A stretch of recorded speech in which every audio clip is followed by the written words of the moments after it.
all these years of me calling out channels like Screen Rant for stealing my theories for their top 10 theories lists, I'm about to pull the biggest reverse card of all time. I mean, it's not actually that big in terms of size and doesn't even look like the reverse card from the reverse card meme because it's so old, but I did the best with what I could, okay? Because today, I'm gonna be discussing who Carol Danvers' mother is. Disclaimer, that was a joke, and this video is very different to both Screen Rant's videos on this topic. Yes, they made two, both before the film came out as well. I, on the other hand, have actually seen the film 3 times before I even started working on this video, and that's when I started thinking, you know, given this film is all about Carol discovering her past, it's weird that her mother is never mentioned. Like, during some of her flashbacks, we see both her father and what I'm assuming is her brother. Don't know why I sounded so uncertain here. He's literally credited as Steve Danvers. It doesn't take a genius to work out who that is. And then there's that one scene where the little girl Monica is showing her through old photos and says that, "This is you when you were little.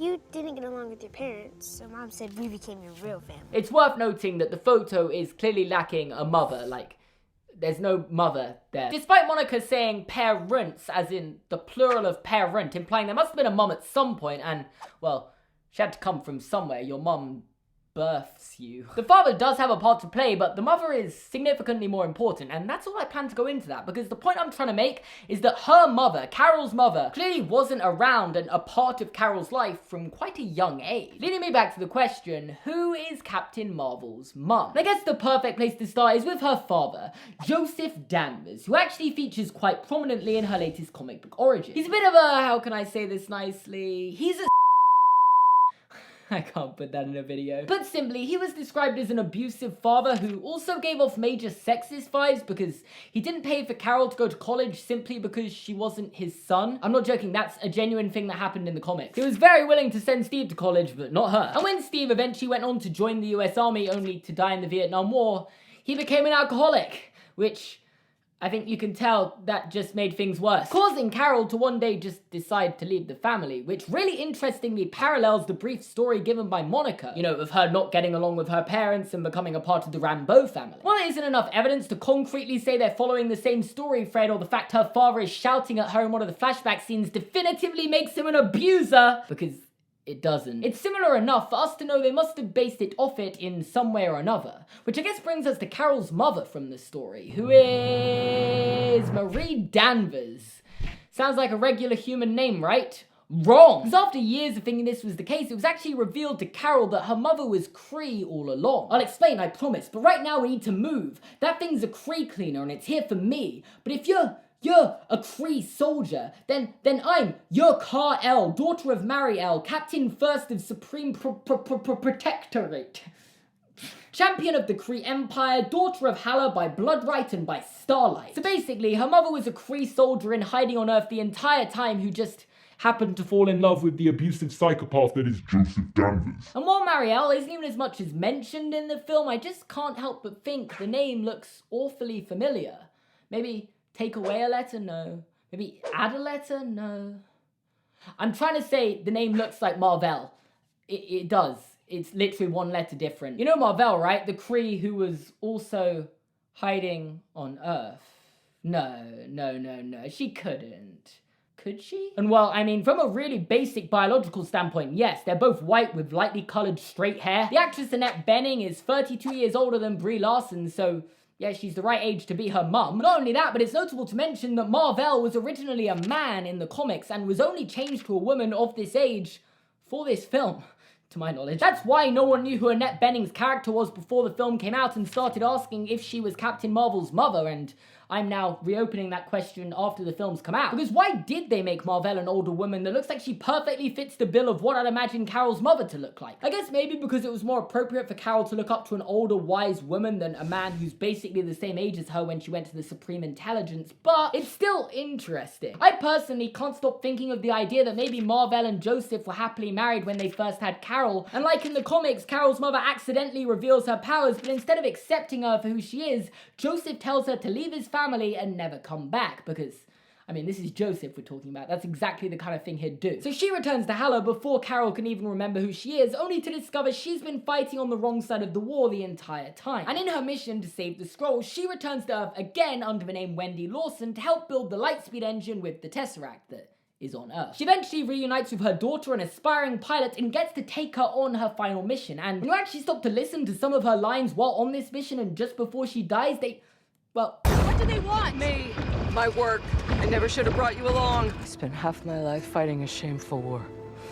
Now skedaddle before you give me any more regrets. Just remember the coordinates, okay? You gotta save them without me. I don't know, it feels very carefully written, like she knew something Carol didn't, other than the fact they're getting attacked by Kree. Which is why, for me, Mar-Vell being the mother just fits, but I do understand at this moment in time there aren't many alternate options to compare and contrast to. Like, it's either her or a character who wasn't even mentioned and probably won't be in the sequels either. No offense to Mari-Ell. Actually, totally offense to Mari-Ell. She married Joseph. You know I hate that guy. So I guess I've got to ask the question, what would Mar-Vell being Carol's mother mean? Like, what layers would it add to her character? And I guess firstly, it means that she was always half Kree, even before, you know, the incident where the Lightspeed engine went and she went which is what caused her to get kidnapped by the Krees and they turned her half Kree. That's what happened, right? Can they do that? But her being half Kree before this, in my opinion, helps explain why she was able to survive it. Because, I mean, if you really stop to think about it, she just absorbed the energy of the Tesseract. And I've seen the other MCU films, and other characters did not fare as well under similar circumstances. Like, why did she get to become this godlike creature when Red Skull had his face burned off? Oh, I don't know, what if she was half Kree all along, so therefore had some of this superhuman strength, healing factor, and durability Krees are known for having, making her significantly more capable to withstand the blast and have it enhance her ability. Also, this just fits up perfectly with Carol's mother's description of Kree powers in the comic. What humans see as Kree powers are just our biological adaptations to a life of combat. They're triggered in battle, usually around adolescence. Sadly, most of us have known war by then. Wait, so if I didn't get my powers when the Psych Magnetron exploded, you activated them. You triggered an ancient Kree defense mechanism. Not borrowed, not a gift, not an accident. My powers? They're not anyone's but yours. They never have been. Meaning the explosion essentially activated Carol's Kree half, and the combination of human and Kree DNA in Carol's cells allowed her to absorb the cosmic energy. I really sounded like I knew what I was talking about there, didn't I? I mean, I do. Kind of. Also, from a less technical standpoint, Carol being half Kree and Mar-Vell unknowingly to her being her mother opens up a world of possibilities when it comes to the sequel. A sequel which at the moment we know next to nothing about, whether it's taking place after Captain Marvel, after Endgame, or sometime in the middle, we know nothing. But in my opinion, and I'm pretty sure a lot of others agree, I would prefer the sequel to take place on Earth rather than some random planet most people haven't heard of, because the first film was at its best on Earth. And what if it is on Earth? Wouldn't she want to find out about her family? Like, it's strangely bothered me that in the film she finds out she has this life on Earth and doesn't even seek out her family. I know Monica told her they didn't get along, but wouldn't you still be a little curious before you just fly off and leave the planet forever? See ya! And by forever I mean until half the population of the universe gets killed by a purple titan. Only for that really specific reason. Also, I didn't even realize this until now, but Marvel has a notable track record of making sequels revolving around long-lost family members. So it really wouldn't surprise me if Mar-Vell being her mother came up as a plot point in Captain Marvel 2. Not only do I think it fits, but there's also a lot of foreshadowing and, you know, casting decisions implying it. And I guess if you agree or respectfully disagree but enjoyed the video anyway, make sure to leave a like. You can subscribe to my channel by clicking here. You can watch another video by clicking here. You can check out my merch here and in the description down below. Also, go follow me on Twitter and Instagram. I forgot to mention them in the video, but I do like it when people follow me. I have different outs on both of them, so it's like, it's a nightmare for me, really. So it would mean a lot if you could actually go to the effort to follow me. Thank you very much.